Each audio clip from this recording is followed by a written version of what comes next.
I'm Cameron Camp, Director of the Center for Applied Research in Dementia. This presentation is about how to have a meaningful visit with someone if they have difficulty remembering the past or if verbal communication is limited.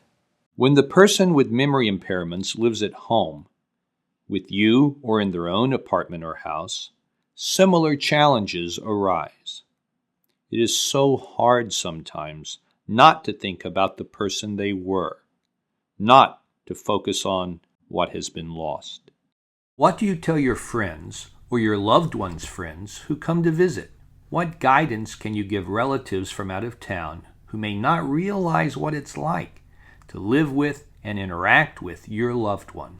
How can you explain or demonstrate what to do and what not to do? Providing care involves more than physical care. Even for a relative in a nursing home, the caregiving role for you does not truly conclude. It just changes. You're now delivering care in the form of visits rather than medications. Meaningful, engaging visits are an important part of daily living for persons with memory impairment, wherever they live. If they cannot remember the details of the visit, it's not really important. The positive feelings they have because of a good visit can linger afterwards, for them and for you.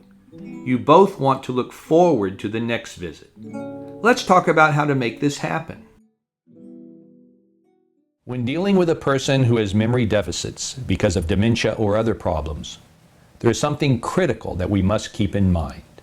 They are still a person.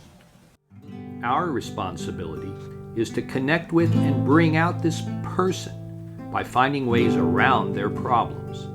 If conversation is not an option during a visit, take the focus off of conversation. Try doing something instead, such as an activity. Activities serve a much greater function than just making it easier to have a visit. They allow us to rediscover the person who may be hidden by the deficits. You may be wondering what activities to do during your visit. The first and most important step is to focus your thinking on what abilities and interests they still have. What did they do for a living? What did they enjoy doing most?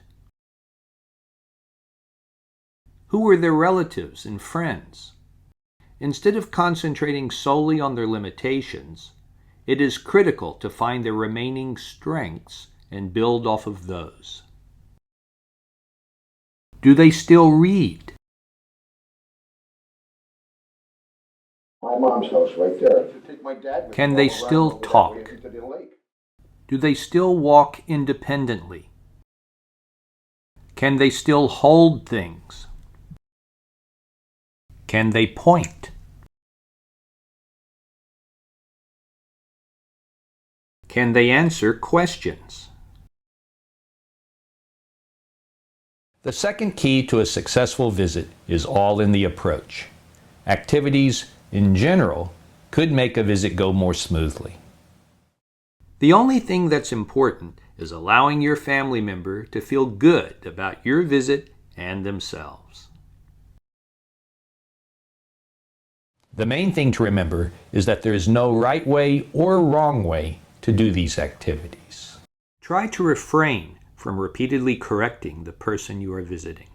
If the person you are visiting is happy afterwards, it was a good activity and a good visit. We have developed a way of making and presenting activities for persons with memory impairment. Our focus is working with strengths and abilities that remain, finding the person behind the memory problems, engaging the individual, and letting everyone involved have a feeling of success and accomplishment. It is called Montessori-Based Dementia Programming. This approach is based on the work of Maria Montessori, a physician in Italy working in the early part of the 20th century. She called her approach the Montessori method. This method was originally used with disadvantaged children to provide them with opportunities to successfully and meaningfully interact with their environments. Adapting this approach to fit older adults with memory impairments results in meaningful activities to enhance the quality of their visits. Here are some examples of guiding principles we use when designing activities using Montessori-based dementia programming.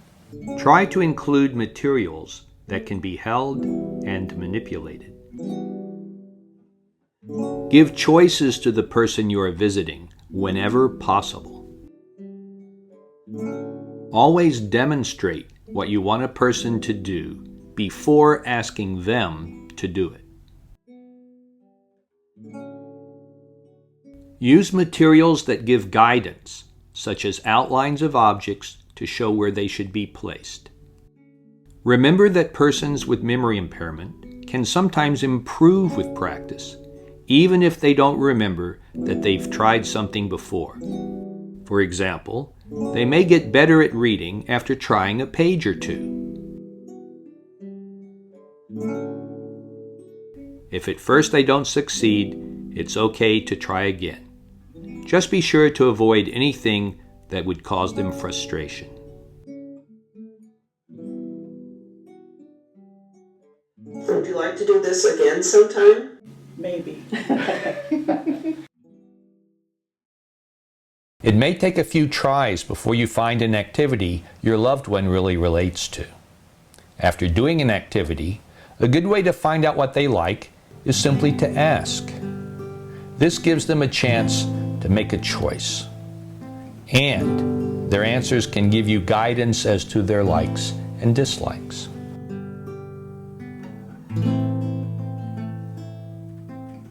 I'm Cameron Kemp. I hope you found this presentation useful.